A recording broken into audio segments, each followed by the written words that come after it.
Hello दोस्तों, आज की कहानी है समझौता। माँ, अब थोड़ा एडजस्ट तो करना ही पड़ेगा आपको। वैसे भी रचना अपना घर अपने मम्मी पापा को छोड़ के आई है।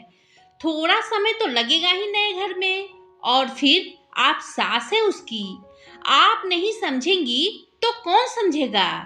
पापा, समझाइए ना माँ को कि एडजस्ट कर ले।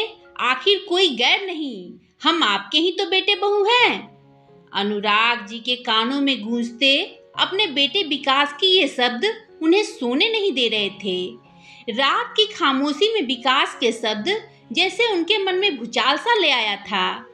पास ही सावित्री जी गहरी नींद में सोई थी। एक नजर सावित्री जी पर डाल अनुराग जी उठकर बालकनी में आ गए। समझौता कितना छोटा सा शब्द है, लेकिन उतनी ही कठिन हो जाती है समझौता करने वाले की जिंदगी। एक बार जिसने समझौता कर लिया, क्यों हर बार उसी से समझौते की उम्मीद की जाती है। पहले माँ, फिर भाई और अब बेटा। सबकी उम्मीद सिर्फ सावित्री से ही रही कि वो समझौते करे। लेकिन क्या किसी ने सावित्री के लिए समझौता किया? दिमाग में बार बार उठते इन प्रश्नों के उत्तर जानने के लिए अनुराग जी का मन उन्हें अतीत की गहराइयों में ले जाने को व्याकुल हो रहा था। नई बहू आ गई का शोर मचा था। लाल सुर्ख जोड़े में नव जीवन ले हजारों सपने सजाए। आज सावित्री अपने पति अनुराग के साथ अपने ससुराल की चौखट पे खड़ी थी। नंदे, रिश्ते की भाभियां ने हंसी मजाक करती, गीत गाती हुई नव वरवधू को गृह प्रवेश करवाया। मंदिर में छोटी सी पूजा के बाद मुंह दिखाई की रस्म शुरू कर दी। लेकिन इन सब के बीच सावित्री को उसकी सास कहीं नजर नहीं आ रही थी। हो सकता है व्यस्त होंगी, मन ही मन सावित्री ने सोच लिया। सावित्री को ससुराल आए 4-5 दिन बीत चुके थे, लेकिन इस बीच एक बार भी सावित्री की सास के साथ उसकी कोई बात नहीं हुई थी। दिन के 1-2 बार वो कमरे में आती और 2 मिनट रुक चली जाती। चेहरे पर ना कोई हंसी, ना नई बहू घर लाने का उत्साह। यूं लगता जैसे सावित्री उन्हें पसंद ही ना हो। समय के साथ साथ सावित्री की शंका सच साबित हुई थी। कमाऊ बेटा अब कहीं पत्नी की मुट्ठी में ना आ जाए, ये भय सावित्री की सास के कटु व्यवहार का कारण था। देखो सावित्री, माँ ने बहुत कष्टों को सहकर हम दोनों भाइयों को पाला है। मैं नहीं चाहता इस उम्र में उन्हें कोई दुख या परेशानी हो। इसलिए मैं तुमसे कह रहा हूँ कि समझौता कर लो और जैसा माँ कहे वैसा ही करो। आखिर इस घर की बड़ी बहू हो तुम। जितनी आसानी से अनुराग जी ने ये बात सावित्री को कह दी, उतनी ही मन से सावित्री जी ने मान भी लिया और समझौता कर लिया। अब घर में सावित्री की सासू माँ का ही डंका बजता। हर महीने अनुराग जी अपनी तनख्वाह अपनी माँ के हाथों में देते और घर की हर चीज उनकी माँ के अनुसार ही होती। एक पत्नी और एक बहू के सारे अधिकार छोड़ सावित्री ने समझौते की जिंदगी स्वीकार कर ली थी। अब अनुराग जी की माँ बहुत खुश थी, क्योंकि उनका कमाऊ बेटा उनके मुट्ठी में था और बहू उनके अनुसार चलती थी। लेकिन सावित्री कुछ उदास थी, जिसे भली भांति समझकर भी अनुराग जी चुप रह गए। कुछ समय बीता और छोटे भाई की शादी भी हो गई। सावित्री की देवरानी चालाक और आलसी महिला थी। घर में काम बढ़ गया था, लेकिन हाथ अभी भी 2 ही थे और वो थे सावित्री के। देवरानी किसी काम में सहायता नहीं करती। सुनिए, जरा देवर जी को कहिए कि देवरानी को समझाए। अब कितने दिन नई बहू बनकर रहेगी, थोड़ा घर के काम काज में हाथ बटा दिया करे। सावित्री की बात मान अनुराग जी ने इस बात की चर्चा क्या की, छोटा भाई और उसकी पत्नी ने घर में कोहराम मचा दिया। बात घर के बंटवारे तक आ गई।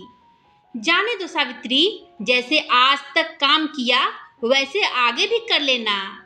चाहे तो कोई काम वाली रख लो। घर का बंटवारा किसी दृष्टि से उचित नहीं होगा। लोग क्या कहेंगे? आखिर कोई गैर नहीं, अपने ही हैं दोनों। अपने पति की बात मान, इस बार भी सावित्री के ही से समझौता ही आया था। सीधी सरल पत्नी को हर बार समझौता कर लेने को कहना अनुराग जी को अच्छा तो नहीं लगता था, लेकिन कभी घर परिवार तो कभी आर्थिक परिस्थितियों से मजबूर हो उन्हें ये कदम उठाना पड़ जाता था।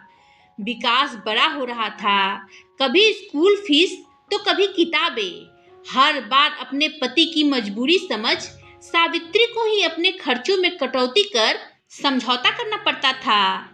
समय के साथ मांझी नहीं रही और छोटा भाई विदेश बस गया। अब कुछ सुख सावित्री के हिस्से में आए थे। धूमधाम से विकास की शादी हुई।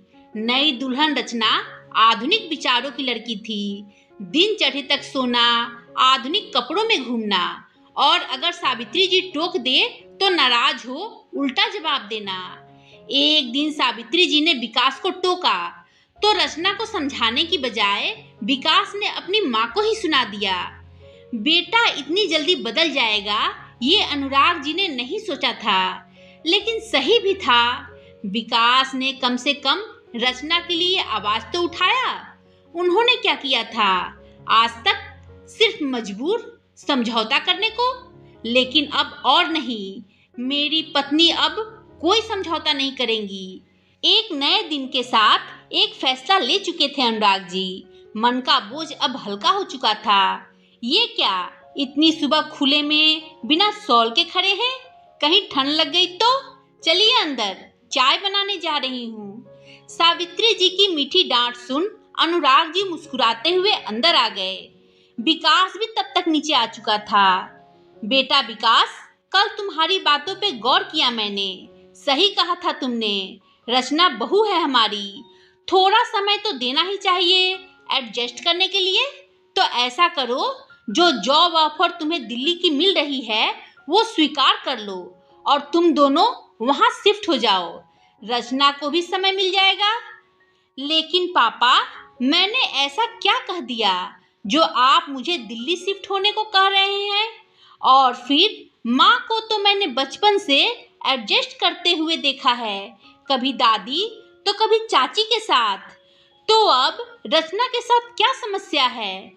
विकास, जैसे तुम अपनी पत्नी का सोच रहे हो वैसे ही मैं भी अपनी पत्नी का सोच रहा हूँ। मानता हूँ देर हो गई मुझसे।